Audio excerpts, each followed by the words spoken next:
somewhere on Earth in the next 2 minutes, a human being is going to be shot. That's the average, and it holds every single day. There are more than 1 billion guns on the planet right now, roughly one for every 8 people alive. But how did we even get here? Because not a single one of these guns was ever supposed to exist. The men who started all of this weren't trying to build a weapon at all. They were trying to make a medicine for living forever. So, go back 1,200 years and imagine that job is yours. You just landed in China and you're an alchemist, half scientist, half wizard. And the emperor himself is paying you to find the secret to eternal life. And today you're fully locked in. You're testing a new recipe. You grind a yellow mineral, some burned wood, and a strange white crystal into one bowl. You lean in close and your entire workshop explodes. Your hands are burned. Your face is burned. The building is fire around you and you have no idea that you just made the most important mistake in human history. Because that flash in your bowl is going to spend the next 1,000 years getting better at one thing, and every single fix will create a brand new way to die. So how does that happen? But before we get into that, let's see what gunpowder looks like after 1,200 years of upgrades. Which brings me to today's sponsor, World of Warships. World of Warships is a free-to-play online multiplayer game with over 850 ships from 13 different nations. Destroyers, cruisers, battleships, aircraft carriers, and even submarines. You name it, and this game has it all. And every ship is recreated from real historical documents and blueprints from the first half of the 20th century. So it's basically a floating museum, except you get to take the exhibits into battle. What I like most is that every class plays differently, so winning isn't just about firepower, it's about strategy, positioning, and knowing when to strike. The visuals have had a major overhaul too, with new maps, improved lighting storms that can roll in during battle, and water that looks incredibly real. You can head into combat alone or team up with friends and hunt as a pack. And with new ships, nations, events, and cosmetics added every month, there's always something new waiting for you. Whether you're returning after years away or stepping aboard for the first time, now is a great time to jump in. Use my link in the description or pinned comment with code IMPACTFORCE, and you'll receive 20 days of premium, the Japanese cruiser, 10 Ryu, a commander, a port slot, and all the other rewards shown on screen completely free. Thanks to World of Warships for sponsoring this video. Alright, back to the question that started all of this. How does a failed medicine become the machine that changed everything? Well, the first thing you need to know is that your explosion wasn't rare. All across China, alchemists were blowing themselves up, chasing the exact same dream. Because this wasn't some fringe hobby. The hunt for immortality was the biggest research project on Earth, and the emperors weren't just paying for it from a safe distance. Whenever their alchemists produced something promising, they drank it, which was a terrible idea because the recipes were loaded with mercury and arsenic. Several Chinese emperors died exactly like that, poisoned by their own immortality potions. The potion for living forever had a body count, but those 3 ingredients in your bowl were something different. The yellow mineral was sulfur, which they used to treat skin problems. The burned wood was just charcoal, the same stuff you BBQ with. But the white crystal, that was the special one. It was saltpeter, a crust that grows naturally on cave walls in damp cellars and on old manure piles. Yes, one of the main ingredients of gunpowder is something people scraped off dirt animals had peed on. And we know these explosions really happened because around the year 850 A Chinese text finally wrote them down. It wasn't a recipe, it was a warning. It described the mixture bursting into flames, scorching hands and faces, and burning entire buildings to the ground. The first written record of gunpowder in human history is basically one alchemist telling everyone else, "Guys, stop doing this, and here's why it kept exploding." A normal fire has to pull oxygen out of the air, and that takes time. That's why a campfire burns for hours. But saltpeter has oxygen locked inside the crystal itself. So when the mixture ignites, it doesn't wait for air, it feeds itself, and the whole batch burns almost instantly, releasing a massive cloud of hot gas out in the open. That's a flash and a bang. But trap that gas inside something with walls, and the pressure has nowhere to go, so it escapes through the weakest point violently. That is the entire principle behind every gun ever made. A fire that carries its own oxygen locked inside a tube. The alchemists had no idea why it burned like that, but they knew they had found something powerful, so they gave it a name. And the name tells you exactly what kind of people discovered it. They didn't call it a powder, they didn't call it a weapon. They called it Yao, which means fire medicine. Because in their heads this was still medicine research, it just needed some adjusting. The deadliest discovery in human history started its life filed in the medicine cabinet. For about 200 years, fire medicine stayed mostly harmless. It went into fireworks, flares, and flaming arrows. Then war found it in the year 1132 at the siege of a Chinese city called Dai'an. Defenders on the walls were holding something brand new, a long spear with a bamboo tube strapped to the tip, packed with fire medicine. Now put yourself on that wall. An enemy soldier is climbing a ladder toward you. You lower the spear, touch a flame to the fuse, and the tube erupts, a roaring jet of fire pouring straight down into his face. They called it the fire lance. It was a one-shot flamethrower on a stick, and it only burned for a few seconds. But for those few seconds, you were holding a dragon. Now, here's the accident. Inside the accident, soldiers started packing junk into the tubes along with the powder. Broken porcelain, scrap iron, small stones, anything to make the flame nastier. But then somebody looked at the wounds afterward and noticed something strange. The flame only reached a few feet, the junk flew much farther, and it punched deep into bodies. The garbage was doing more killing than the fire, so over the following decades the weapon flipped. The flame stopped being the point, and the stuff flying out of the tube became the point. Nobody sat down and invented the bullet. The bullet started as trash packed into a bamboo tube. But here's where the whole design hits a wall. If you want the junk to fly farther, you need more powder, and bamboo can only hold so much pressure. Pack in too much and the tube doesn't fire. It bursts. Imagine being that soldier. You grip the lance with both hands. You touch the fuse, and instead of fire shooting out the front, the whole tube explodes in your fists. Your own weapon takes your hands off. That happened often enough that Chinese metalworkers were handed a new job: build a tube that cannot burst, so they cast it in bronze. And the moment the tube became metal, it stopped being a fire lance. It became a gun. And we still have the oldest gun ever made. It was dug up in Heilongjiang province in northern China, and it dates to the year 1288, matched to a battle recorded there that same year.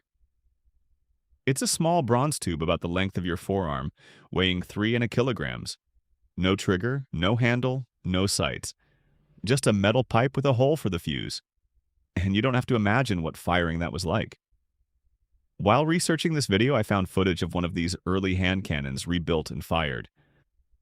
Watch this 13th century hand cannon. That's it. That's the ancestor of your modern pistol. A pipe, a fuse, and a bang. And every musket, every rifle, and every pistol that came after is a descendant of that pipe. And the gun did not stay in China. In the 1200s, the Mongol Empire was fighting wars from the Pacific coast all the way into Europe, and gunpowder traveled with those armies within decades. The recipe was everywhere. By 1326, an English manuscript contains the first European picture of a gun. It's a strange vase-shaped pot lying on a table firing a giant arrow. The artist drew it carefully and explained nothing, because there were no words for it yet. Europe took the idea in one direction bigger because Europe had a wall problem. Every serious city was wrapped in stone walls that had shrugged off armies for centuries, and in 1453 gunpowder ended that era in under 2 months. A Hungarian engineer named Orban built the Ottoman Sultan a monster, a bronze cannon over 8 meters long, firing stone balls heavier than 3 grown men, dragged toward Constantinople by 60 oxen. The walls of Constantinople had stood for 1,000 years. Orban's cannons hammered them day after day until they crashed and the city fell. After that, every wall on Earth was just a question of time. So, cannons ruled sieges, but you can't carry a cannon. Soldiers needed that power in their hands. So, gunsmiths shrank the tube back down into the hand cannon, a metal barrel mounted on a wooden pole.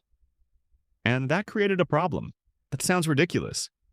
Today, you couldn't aim it to fire. You held the weapon in one hand and pressed a burning cord into a small hole on top with the other. which means at the exact moment of firing, you were looking at the hole, not at the enemy. Early gunners pointed the barrel in a general direction. Look away and hoped. The fix arrived in the 1400s, and it was the first real trigger. They called it the matchlock. A small metal arm held the burning cord for you, and when you squeezed a lever, the arm swung down and pressed the cord into the powder. That one mechanism changed the shape of war.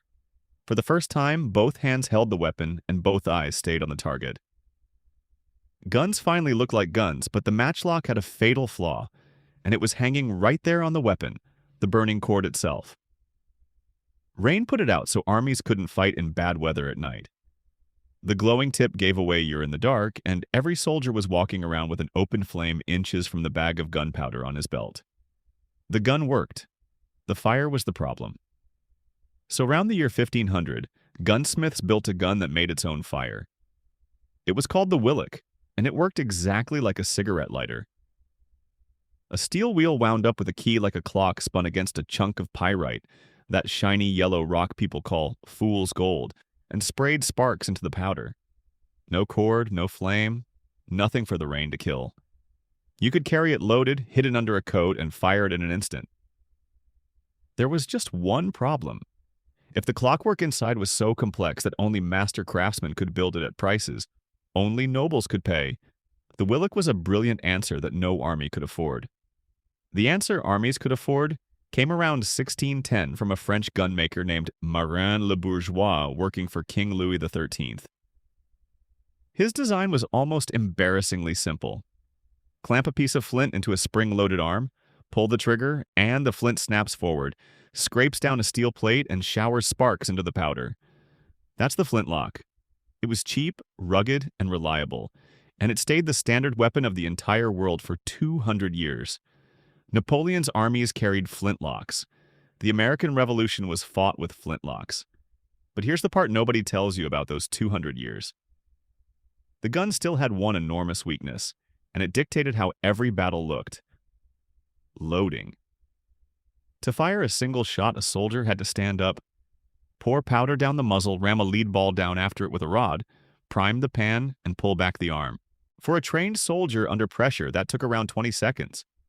20 seconds of standing completely defenseless while men ran at you with bayonets. And this is exactly why old battles look so strange to us. Long lines of men standing upright in the open, firing all at once.